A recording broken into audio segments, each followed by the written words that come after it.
Hello, in today's video we're going to be looking at Reveille for Hyland Alfresco Content Services, commonly known as Content Services. Reveille is the leading operational management and performance software for content services. I'll provide an overview of the Reveille solution for content services. I will discuss the architecture options when deploying Reveille, and will then provide a Reveille for Content Services demonstration. So what does Reveille provide for content services? Reveille is an operational management and performance monitoring application for content services systems and applications. Beyond traditional on-premises or cloud-based system-level SIEM monitoring, Reveille provides deep visibility and understanding of content service environments. Reveille complements your existing monitoring by filling your content management and monitoring visibility gap. This increases the value of your existing monitoring tool investments. Reveille builds upon decades of skills and experience from working with and operating complex content services environments. It is easy to maintain and quick to deploy without agents on the content services systems it monitors and without changing the target systems. It provides out-of-the-box visualization tools and metrics for managing content services, allows organizations to understand how content services systems are performing and being used. It complements your existing on-premises or cloud-based system-level SIEM monitoring and trouble ticketing systems. It allows the organization to be proactive when issues are encountered. Issues are flagged, and when appropriate, actions can be automatically carried out to resolve issues and remove bottlenecks in content services processes. Reveille can also help reduce the time and risk during migration of existing on-premises content services systems into the cloud. Reveille can then actively manage the operating health of the cloud services systems. So how does Reveille work? If we look to the bottom right corner of this wheel, we can see there are multiple sources that Reveille can gather information from. Content systems, aka ECM, from vendors such as Hyland, Kofax, Box, IBM, Microsoft and OpenText, etc.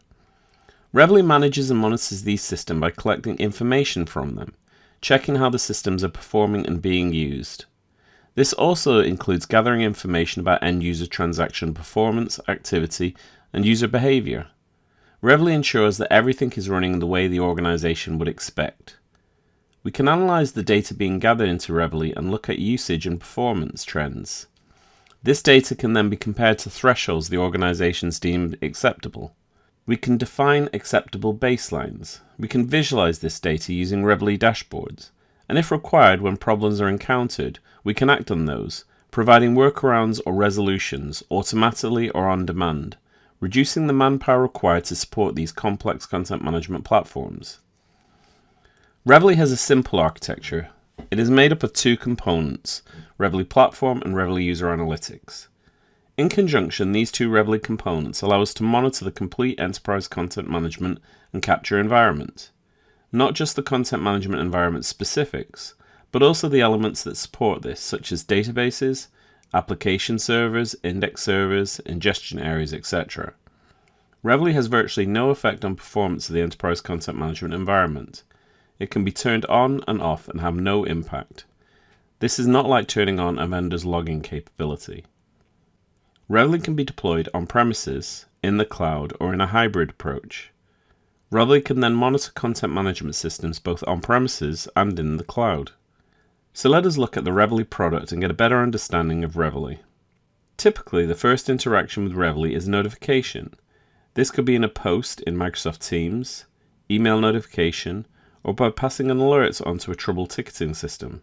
For example, it could be via Microsoft Teams, Microsoft 365 email, Slack, Splunk, PagerDuty, or any application that can receive a message via published API, SNMP, or other defined protocol interface.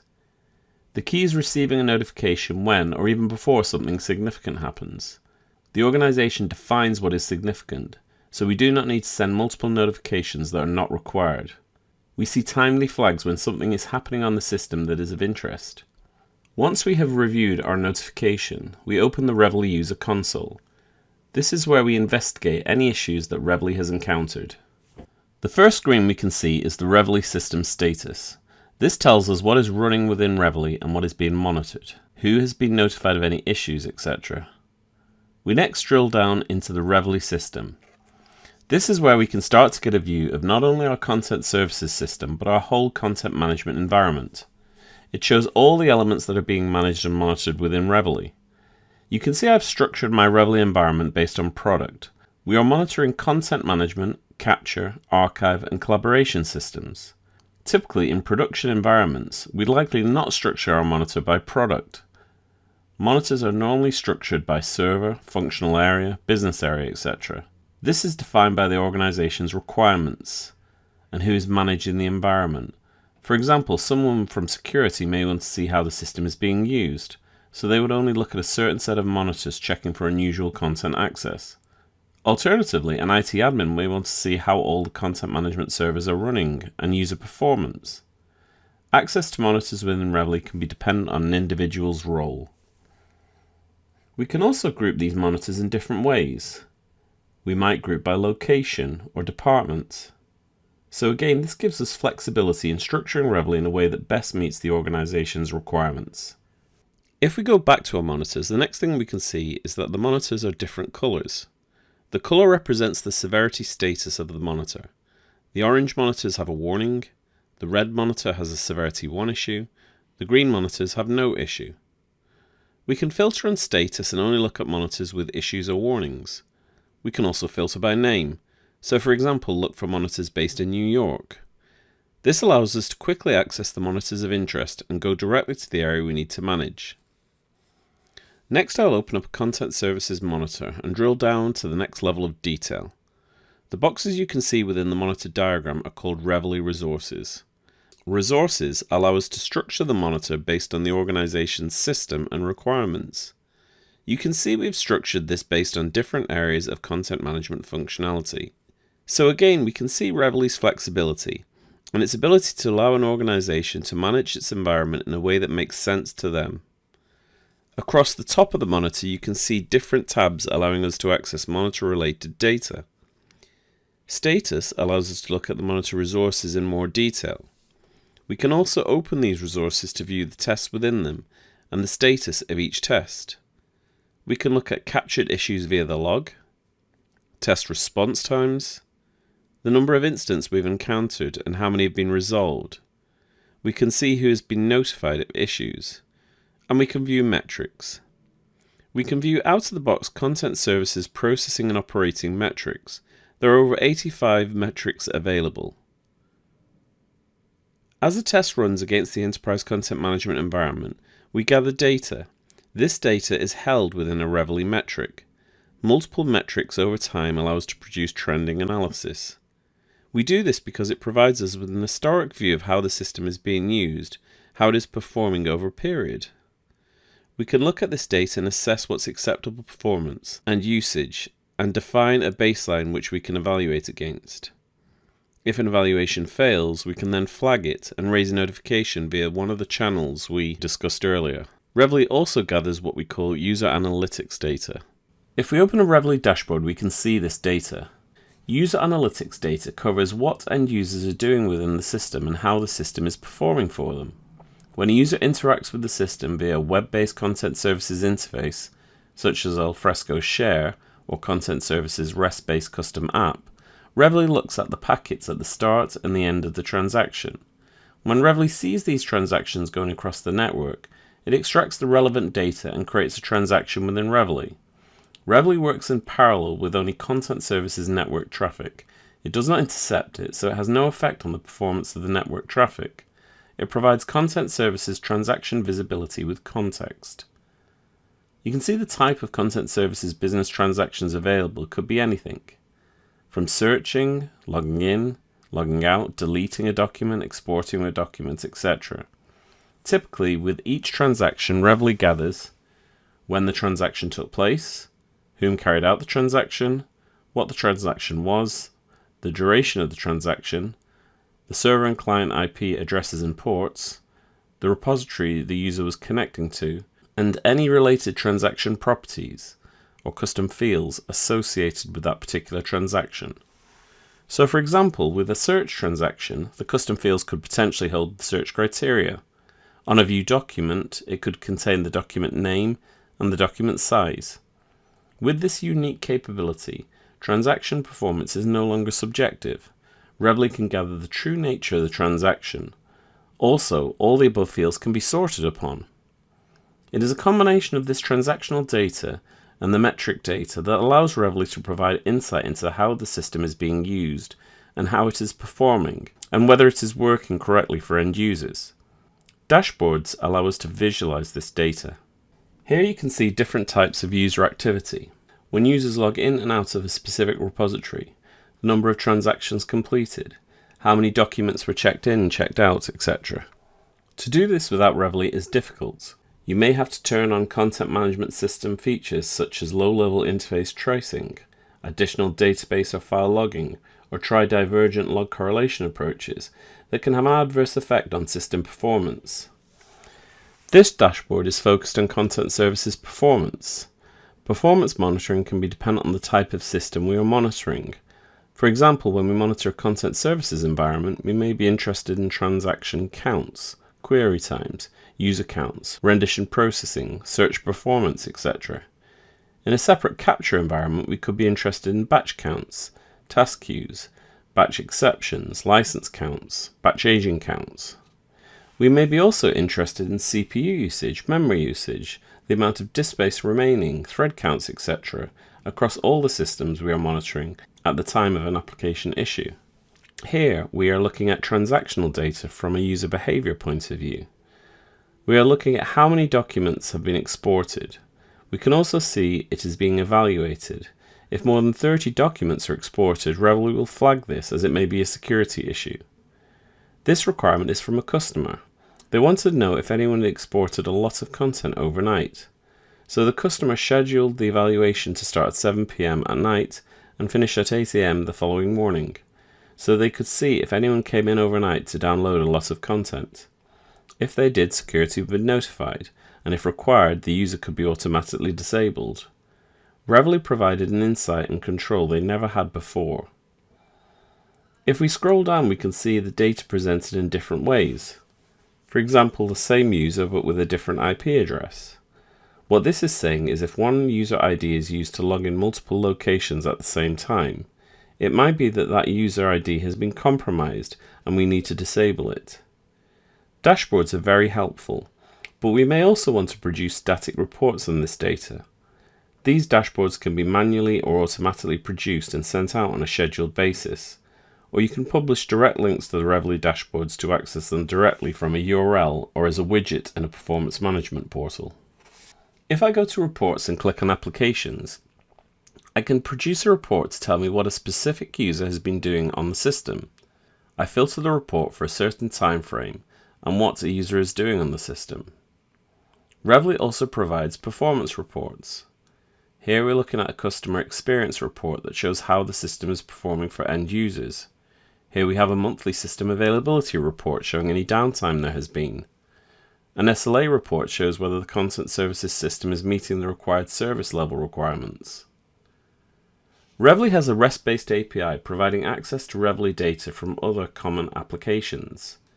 It also provides trusted data connectors with data visualization and analytics tools such as Microsoft Power BI. This allows you to create your own dashboards and reports using Reveille data with other organization data sources. We have looked at how Reveille can identify and notify when issues occur, and then provide the information required to investigate these issues. Reveille allows the organization to look at how the systems are being used, how they are performing, and to drill down into this information via dashboards and reports. So how do we set up Reveille to allow us to do all of this? The Reveille Administration Console is where we carry out most of our configuration. If we open the monitor we were looking at previously, we can see the monitor structure. We can see the resources it contains, and if we open up one of the resources, we can see the tests within it. You can see by the nature of these tests that we focus our monitoring capability at the content management products application structure. This functionality comes out of the box. There are many ways to generate monitors within Reveille. One method is via a template. If we right-click on a content services template and create via template, we generate a monitor. We then define the parameters for this monitor, ensuring it is monitoring the correct content services system. Once we've created the monitor, we might want to add additional tests to it. Reveille provides wizards that enable the definition of new tests for supporting the technology portions of the business-critical content management-based processes, such as the servers, application servers, databases, log files, event logs, application interfaces, etc. What Reveille is enabling is the ability to manage and monitor all elements that support the enterprise content management environment. Creating a test via wizard is a simple process. I select the product category I want, I select the test, add the configuration details, and click Create. We can now see the test we have created. I open the configuration details for this test and we can see the metric associated with it. If we open the metric, we can see how it is managed and evaluated via the Metrics Manager. We can see there are many types of evaluation we can carry out. There is also an option for a schedule. This allows us to define exactly when we are going to run this evaluation. Schedules can be applied to monitors, resources, tests, and evaluations. I mentioned earlier that Reveille monitors can be created via templates. Reveille enables this with parameters. Parameterization allows us to remove the values from a monitor that may change and replace them with parameters. This allows us to create a new set of parameters for each new monitor and point them at the correct location. This really speeds up monitor creation time and management. I can now copy a monitor and just create a new set of parameters for the monitor and point them at the correct location. With other solutions, you must rebuild your production monitor from scratch. Reveille's focus is on ease of deployment. If you want to extend Reveille to look at different areas, it's simple to do so. Once we are happy with the monitor, we can start it. Monitors can be run at different intervals as required. We can define when notifications are delivered, and as mentioned earlier, we can schedule a monitor. In this instance, we want to run the monitor now, so I select the monitor and click on the Start Monitor exclamation mark. This starts the monitor now, and we can see this happening. If Reveille encounters an issue, it will notify the required people via the most appropriate channel, but we might also want to do something about the issue, and this is where we can use a Reveille proactive action. If I open Proactive Action Manager, we can see where we create and modify the actions. We can configure Reveille to carry out a proactive action when it encounters a specific issue. This could be automatic or can require confirmation. It can also be scheduled. Reveille can carry out many different actions. As you can see, we have many out-of-the-box actions. They range from starting common content services and processes to actions for AWS or Azure public clouds. Reveille can also run PowerShell scripts. This capability allows Reveille to carry out any action that can be completed via PowerShell script, providing great flexibility. The ability to carry out an action to resolve or provide a workaround to an issue ensures the organization reduces to a minimum the impact issues have on end users and allows the content management administrator to reduce their administration time. If this was our test environment, we might want to take the completed monitor and export it from here and import it into our production environment. To do that, we would go to File, Import Export Wizard, Export to File. We can then simply go into our production environment and import the monitor. Management also needs to review what is happening with the content management system, and with Reveille there are also several ways they can do this. Reveille is device aware and uses responsive web design techniques. So if a manager accesses the console via tablet or mobile device, it is aware of the device they are using and presents the screen appropriately. Management can also go directly to a monitor or dashboard view. These show the relevant monitors and dashboards without having to go through the user console. It provides them with quick, simple access. This could also be placed on a monitor in an organization's office, so all users can see how the system is running. So again, depend upon your role within the organization, Reveille presents you with the relevant information in the most appropriate manner. In summary, what does Reveille offer? It provides out-of-the-box operational management and monitoring for content services, capture, collaboration, and archive systems. It is simple to deploy with tools that allow you to quickly generate the monitor and tests appropriate for your environment. It's simple to maintain, requiring no changes to the content services system environment that it manages and monitors. It complements your existing cloud, system level, and SIEM general purpose monitoring, incident management, and notification systems. It enables proactive enterprise content management versus reactionary fire drills. It tells you when issues are occurring and allows you to do something about them, reducing the impact on end users. Reveille provides a single panel of glass into multiple content management platforms you may want to monitor. Reveille can also help reduce the time and risk during the migration of existing on-premises content services systems into the cloud. Reveille can then actively manage the cloud content services systems. Thank you for your time. Hopefully you found it useful. Please contact us using the details on the screen to explore Reveille further.